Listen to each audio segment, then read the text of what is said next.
important a message. I realize I'm speaking to a vast majority, at least I hope I am, of the folks out here at NIH.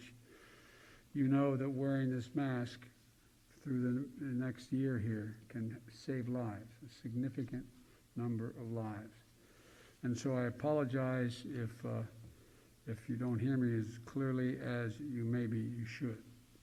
I'd like to start off by thanking Dr. Collins and Dr. Fauci for hosting me today. I spent a lot of time working with Dr. Collins on the Cancer Institute matters, and I said he's the first person I called to ask if he'd stay, but then I was reminded I called Dr. Fauci before I got elected to say, would you stay if I came? So thank you both for staying.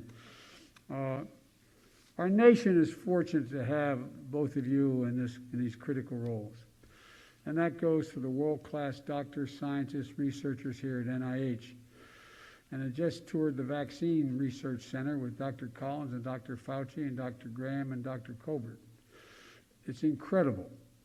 It's a place to go where our top minds spend years researching vaccines and treatments for all kinds of viruses and partnering with academia and industry to prepare for the next one, because there will be others. HIV, influenza, SARS, MERS, West Nile, Zika, Ebola, and today, COVID-19. To all of you, your work made possible the remarkably rapid development of COVID-19 vaccines we have today. It's incredible. Initially, people were talking years, if not decades, before we'd have a vaccine. On behalf of a grateful nation, and I don't say that lightly, on behalf of a grateful nation, I want to thank you and your families for your work and your sacrifice. For there is no doubt your families sacrificed a great deal for the endless hours you put in to save the rest of us. And I know it wasn't easy. The devastation of this pandemic, the loss of life and livelihoods, hasn't spared the scientific community. Labs closed, research delayed, careers disrupted, especially for those in training. Yet with every moment of despair in this past year, you and all the heroes and heroines on the front lines and the frontiers of this pandemic remind us who we are. We are America. We never give up. We never give in. We give back, and we follow the science and find the answers. That's what all of you do here. That's what we've seen all across the country. The scientific community repurposed labs to work on COVID-19, developed therapeutics, new diagnostic technologies, and vaccines in record time.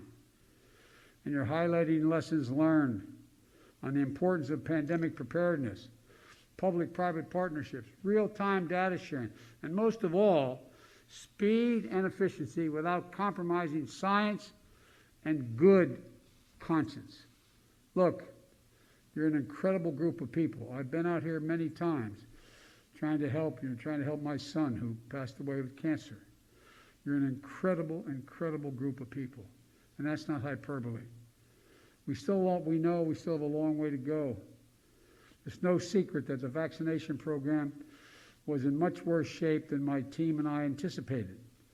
We were under the impression and been told that we had a lot more resources than we did when we came into office. We've only been here 3 weeks, but we've learned a great deal in those 3 weeks. While scientists did their job in discovering vaccines in record time, my predecessor, be very blunt about it, did not do his job in getting ready for the massive challenge of vaccinating hundreds of millions of Americans. He didn't order enough vaccines. He didn't mobilize enough people to administer the shots. He didn't set up federal vaccine centers where eligible people could go and get their shots. When I became president 3 weeks ago, America had no plan to vaccinate most of the country. It was a big mess. It's going to take time to fix, to be blunt with you. I promised when I did my inaugural address that I'll always be straight with you, give it to you straight from the shoulder. I will not walk away when we make a mistake. I'll acknowledge it and tell you the truth.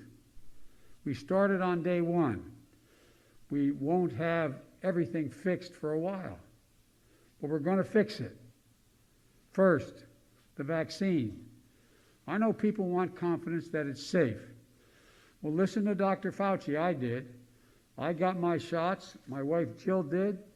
Kamala did. And her husband Doug did.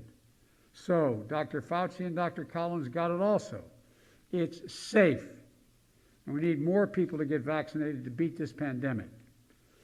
That's why in the first 3 weeks that I've been in office, we've increased the supply of weekly vaccine shipments to the states by almost 30%.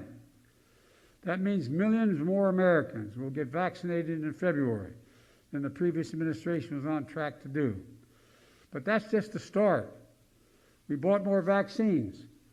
2 weeks ago, I directed Jeff Zients, who's here with me, my COVID-19 response coordinator, to work with the Department of Health and Human Services to purchase more vaccines. Just this afternoon, we signed the final contracts for 100 million more Moderna and 100 million more Pfizer vaccines. We're also able to move up the delivery dates with an additional 200 million vaccines to the end of July, faster than we expected. And in further good news, both companies agreed, and we're now contractually obligated to expedite delivery of 100 million doses that were promised by the end of June to deliver them by the end of May. That's a month faster. That means lives will be saved. That means we're now on track to have enough supply for 300 million Americans by the end of July. It may not sound like the urgent progress we need, but let's be clear. When I took office just 3 weeks ago, this country did not have a plan or enough vaccines or people to vaccinate Americans. All Americans, any time, at any point in 2021. Within 3 weeks, round-the-clock work with so many people standing behind me and in front of me, we've now purchased enough vaccine supply to vaccinate all Americans. And now we're working to get those vaccines into the arms of millions of people. In just 3 weeks, you deployed over 1,000 federal staff to vaccination sites around the country. We're helping give shots and set up and speed up vaccination operations. To date, we've also provided $3 billion to 37 states and territories and tribes to bolster existing vaccination centers and create more of the centers where we administer the vaccine.